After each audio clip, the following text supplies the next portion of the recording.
ചെത്തി മന്ദാരം തുളസി പിച്ചങ്കമാലകൾ ചാർത്തി ഗുരുവായൂരപ്പ നിന്നെ കണി കാണണം. ചെത്തി മന്ദാരം തുളസി പിച്ചങ്കമാലകൾ ചാർത്തി ഗുരുവായൂരപ്പ നിന്നെ കണി കാണണം.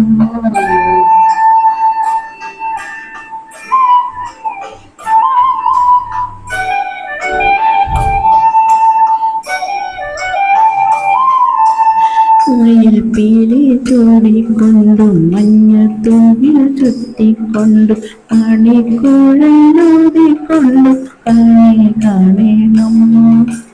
മയിൽപ്പീലി ചൂടിക്കൊണ്ടും മഞ്ഞത്തൂവിൽ ചുറ്റിക്കൊണ്ടും മണിക്കുഴലൂതിക്കൊണ്ടും കണി കാണണം.